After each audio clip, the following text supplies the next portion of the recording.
ఇటీవల కాలంలో చాలా మంది చిన్న వయసులోనే తల వెంట్రుకలు తెల్లబడడం, చర్మంపై ముడతలు ఏర్పడడం వంటి వృద్ధాప్య లక్షణాలు కనిపిస్తున్నాయి. దీంతో వారు వయసుకు మించి కనిపిస్తుంటారు. ఇలా జరగడానికి కారణం కేవలం ఆహారం మాత్రమే కాదు, శరీరానికి ఉపయోగించే కాస్మోటిక్స్ కూడా కారణమంటున్నారు వైద్యులు. ఆహారం వల్ల మన శరీరం లోపల వృద్ధాప్య లక్షణాలు ఏర్పడుతుంటే, శరీరం బయట మాత్రం మనం వాడే కాస్మోటిక్స్ ముఖ్య కారణం అంటున్నారు. ఇలాంటి వృద్ధాప్య లక్షణాలను నివారించడానికి కొన్ని హోమ్ రెమెడీస్ పాటిస్తే సరిపోతుంది అంటున్నారు. అవేంటో ఇప్పుడు తెలుసుకుందాం. రోజ్ హిప్ ఆయిల్ వృద్ధాప్య లక్షణాలను నివారించడంలో ఇది perfect home remedy. Rose hip oil ని రాత్రి పడుకునే ముందు స్కిన్ కి అప్లై చేయాలి. ఉదయం ఎలాగో స్నానం చేస్తారు కాబట్టి రాత్రంతా దీన్ని ఉంచవచ్చు. దీన్ని రెగ్యులర్ గా వాడితే అద్భుతమైన మార్పుని చూస్తారు. కోకోనట్ ఆయిల్ తక్కువ ఖర్చులో ఎక్కువ లాభం పొందాలంటే కొబ్బరి నూనె పర్ఫెక్ట్. ఇది ప్రతి ఇంట్లో సర్వసాధారణంగా లభిస్తుంది. దీంట్లో ఏజింగ్ లక్షణాలను నివారించే గుణాలు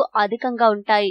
పైగా ఇది చాలా చౌకైనది. దీన్ని రాత్రుల్లో మాయిశ్చరైజర్ గా ఉపయోగించుకోవచ్చు. అలోవెరా జెల్ ఏజింగ్ స్కిన్ లక్షణాలను చాలా ఎఫెక్టివ్ గా నివారిస్తుంది. ఇది కూడా అద్భుతమైన హోమ్ రెమెడీ. అలోవెరాతో చాలా ఫాస్ట్ రిజల్ట్ పొందవచ్చు. ఇది చర్మాన్ని పొడిబారకుండా కాపాడుతుంది, వృద్ధాప్య లక్షణాలను దూరం చేస్తుంది. నెయ్యి ఏజింగ్ లక్షణాలను నివారించడంలో నెయ్యి కూడా బాగా పనిచేస్తుంది. ఇది చర్మంలో కొల్లాజెన్ ఉత్పత్తిని పెంచుతుంది. దాంతో వృద్ధాప్య లక్షణాలు దూరమవుతాయి. బటర్ మరో పదార్థం. దీన్ని వివిధ రకాలుగా ఉపయోగిస్తుంటారు. పడుకునే ముందు కాసింత బటర్ ని ముఖానికి అప్లై చేస్తే గ్లోయింగ్ స్కిన్ పొందుతారు. కాకపోతే ముందుగానే ఆయిలీ స్కిన్ ఉన్నవారు దీన్ని వాడకపోవడమే మంచిది. బాదాం ఆయిల్ లో మోనోసాచురేటెడ్ ఫ్యాట్స్ మరియు విటమిన్ ఇ అధికంగా ఉంటాయి. ఇది డ్రై స్కిన్ కు చాలా మేలు చేస్తుంది. స్కిన్ కి విటమిన్ ఇ ఒక బెస్ట్ గిఫ్ట్.